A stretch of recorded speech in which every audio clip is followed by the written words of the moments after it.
ഓം ഗുരുർബ്രഹ്മാ ഗുരുർവിഷ്ണു ഗുരുർദേവോ മഹേശ്വരഃ ഗുരുസാക്ഷാത് പരം ബ്രഹ്മ തസ്മൈ ശ്രീ ഗുരവേ നമഃ.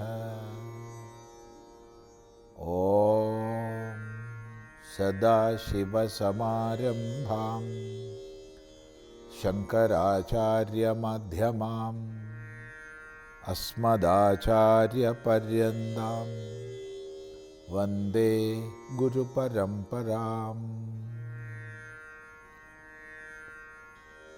പ്രശ്നോത്തര രത്നമാലികയിൽ രണ്ടാമത്തെ ശ്ലോകമാണ്, അതായത് പ്രശ്നോത്തരങ്ങളുടെ ആരംഭഭാഗം. ഒന്നാം ശ്ലോകത്തിൽ ഗ്രന്ഥമഹിമയായിരുന്നു. അപ്പോൾ ഇവിടെ ശിഷ്യൻ ഗുരുനാഥനെ സംബോധന ചെയ്യുന്നതോടുകൂടിയാണ് കൃതി ആരംഭിക്കുന്നത്. ഭഗവൻ എന്ന് പറയുമ്പോൾ ഐശ്വര്യാദി ഷഡ്ഗുണങ്ങൾ തികഞ്ഞവനെന്ന് നമ്മൾ അർത്ഥം ചിന്തിച്ചു. ഇപ്പോൾ ദേവതകളെ, അവതാരമൂർത്തികളെ, അതുപോലെ സിദ്ധന്മാരെയൊക്കെ അങ്ങനെ വിളിച്ചാൽ നമുക്ക് മനസ്സിലാക്കാം. എങ്ങനെയാണ് ഗുരുനാഥനെ ഭഗവൻ എന്ന് വിളിക്കുന്നത്? സംശയം. അതിന് മറുപടി, ഈശ്വരൻ തന്നെയാണ് ഗുരു, ഗുരു തന്നെയാണ് ഈശ്വരൻ. ഇതാണ് നമ്മുടെ ഭാവന. ഈശ്വരഭാവത്തിലാണ് ഗുരുവെ സംബോധന ചെയ്യുന്നത് ഭഗവൻ എന്ന്. ഇനി മറ്റൊരു വ്യാഖ്യാനം മനസ്സിലാക്കേണ്ടത്, സർവജ്ഞനായിട്ടുള്ള ആളെ ഭഗവാനെന്ന് വിളിക്കണം, അല്ലെങ്കിൽ വിളിക്കാം എന്ന് വ്യാസഭഗവാൻ നമുക്ക് പറഞ്ഞു തരുന്നുണ്ട്. ഉത്പത്തിം പ്രളയം ചൈവ ഭൂതാനാം ആഗതിം ഗതിം വേത്തി വിദ്യാം അവിദ്യാം ച സ വാച്യോ ഭഗവാനിതി എന്നാണ് വിഷ്ണു പുരാണത്തിൽ പറയുന്നത്. അതായത് ഉത്പത്തിയെക്കുറിച്ചും പ്രളയത്തെക്കുറിച്ചും ഓരോ കൽപ്പത്തിൻ്റെ ആരംഭത്തിലും ഈ ജഗത്ത് എങ്ങനെ പ്രകടമാകുന്നു, കൽപ്പാന്തത്തിൽ എങ്ങനെ തിരോഭവിക്കുന്നു, ഈ വിഷയത്തെക്കുറിച്ച്, അതുപോലെ ഭൂതാനാം ആഗതിം ഗതിം, സകല ജീവരാശികളുടെ വരവും പോക്കും, ആവിർഭാവവും തിരോഭാവവും, വിദ്യയും അവിദ്യയും, ഈ 6 വിഷയങ്ങളെ ആർക്കറിയാമോ അയാളെ ഭഗവാൻ എന്ന് വിളിച്ചു കൊള്ളണം. സ വാച്യോ ഭഗവാനിതി, അയാൾ ഭഗവാൻ എന്ന് പറയപ്പെടേണ്ടതാകുന്നു എന്നാണ് വ്യാസൻ പറയുന്നത്.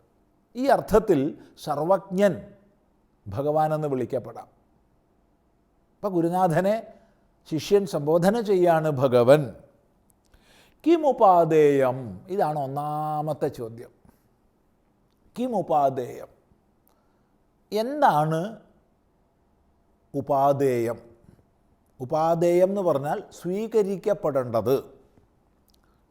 അപ്പം സ്വീകരിക്കപ്പെടേണ്ടത് എന്താണ്? ഇതാണ് ആദ്യത്തെ ചോദ്യം.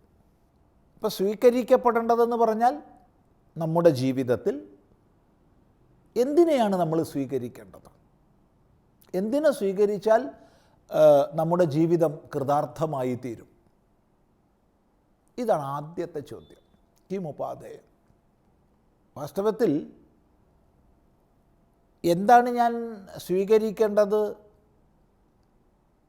എന്താണ് സ്വീകരിക്കരുതാത്തത് എന്ന ഒരു കാഴ്ചപ്പാട് ഇല്ലാതായി പോകുന്നതാണ് നമ്മുടെ സമൂഹത്തിൻ്റെ ഏറ്റവും വലിയ ശാപം. അതുകൊണ്ട് ജീവിതത്തിലൊരു ലക്ഷ്യബോധമില്ലാതെ പലതിൻ്റെ പിന്നാലെ അലഞ്ഞുകൊണ്ട് നമ്മൾ ഉത്കൃഷ്ടതമമായ മനുഷ്യജന്മത്തെ വിഫലമാക്കി തീർക്കും. ഇപ്പോൾ ജീവിതത്തിൻ്റെ അർത്ഥപൂർണതയ്ക്ക് ആദ്യം വേണ്ടത് ജീവിതത്തിൽ എന്താണ് സ്വീകരിക്കപ്പെടേണ്ടത്? അതാണ് പറയുന്നത് ഗുരുവചനം. ഗുരു, അമ്മ, അച്ഛൻ, ആചാര്യൻ, ഇവരെയാണ് നമ്മൾ ഗുരു ശബ്ദം കൊണ്ട് പറയാറ്. അതുപോലെ വിദ്വാൻമാരെ മുഴുവൻ നമുക്ക് ഗുരു ശബ്ദത്താൽ പറയാം. എങ്കിലും മുഖ്യമായി തൻ്റെ ആചാര്യൻ തന്നെയാണ്. അപ്പോൾ അമ്മയുടെയും അച്ഛൻ്റെയും ആചാര്യൻ്റെയും വാക്കുകളാണ് ജീവിതത്തിൽ ഉപാദേയമായിട്ടുള്ളത്. അതിനനുസരിച്ച് നമ്മൾ ജീവിതം ചിട്ടപ്പെടുത്താമെങ്കിൽ ഒരിക്കലും നമുക്കൊരു പതനം സംഭവിക്കുകയില്ല. കുഞ്ഞായിരിക്കുമ്പോൾ നമ്മൾ അമ്മയിൽ നിന്ന് പഠിക്കുന്നു. അമ്മയാണ് നമ്മുടെ ഗുരു. അമ്മയോട് ചേർന്നിരിക്കുന്നു. കുറച്ച് മുതിർന്നു, അമ്മയോടൊപ്പം അച്ഛനുമായി. അമ്മയിൽ നിന്നും അച്ഛനിൽ നിന്നും നമ്മൾ പഠിക്കുന്നു, മനസ്സിലാക്കുന്നു. ക്രമേണ നമ്മൾ വിദ്യാധ്യയനത്തിന് പോകുന്നതോടുകൂടെ ആചാര്യന്മാരായി.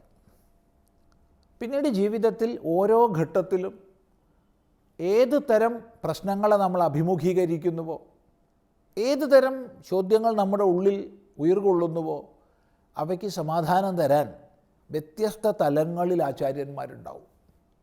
അപ്പോൾ അമ്മ, അച്ഛൻ, ആചാര്യന്മാർ, ഇവരിൽ നിന്ന് നമുക്ക് എന്താണോ ഗ്രഹിക്കാനുള്ളത്, അവരെന്താണോ നമുക്ക് പറഞ്ഞു തരുന്നത്, അതാണ് ജീവിതത്തിൽ ഉപാദേയമായിട്ടുള്ളത്.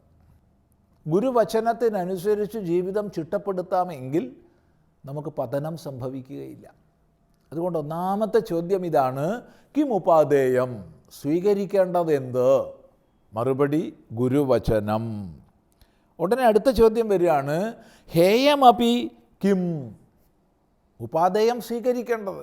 ഉടനെ ഹേയം എന്താണ്? തള്ളേണ്ടത് എന്താണ്? സദാ ഉപേക്ഷിക്കേണ്ടത് എന്താണ്? ഒരിക്കലും സ്വീകരിക്കരുതാത്തത് എന്താണ്?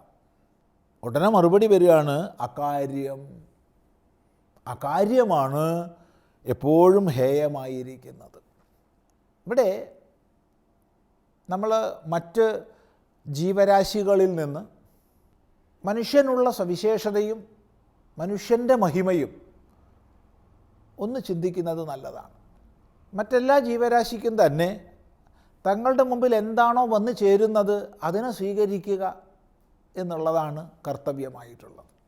മനുഷ്യനെ സംബന്ധിച്ച് സദാസമയവും അവന് തെരഞ്ഞെടുപ്പിനുള്ള സാധ്യതകളാണ്.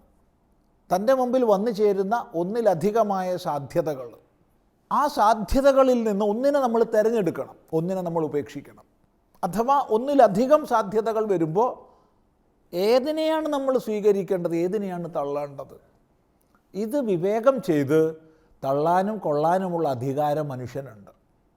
അതുകൊണ്ട് മനുഷ്യ ജീവിതത്തിൽ ഏറ്റവും പ്രധാനപ്പെട്ടത് തെരഞ്ഞെടുപ്പാണ്. തിരഞ്ഞെടുക്കുന്നത് തെറ്റിയാൽ നമ്മുടെ ഭാവി തെറ്റും. അപ്പോൾ തിരഞ്ഞെടുപ്പുകളിൽ എപ്പോഴും ജാഗ്രത വേണം. എന്ന് മാത്രമല്ല, ഓരോ നിമിഷവും നമുക്ക് തിരഞ്ഞെടുക്കാനുള്ളതാണ്.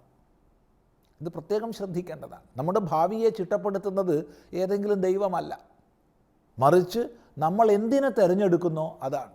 അതുകൊണ്ട് മനുഷ്യ ജീവിതത്തിൽ ആദ്യം അറിഞ്ഞിരിക്കേണ്ടത് ഹേയമെന്ത്, ഉപാദേയമെന്ത്, സ്വീകരിക്കേണ്ടതെന്ത്, തള്ളേണ്ടതെന്ത്.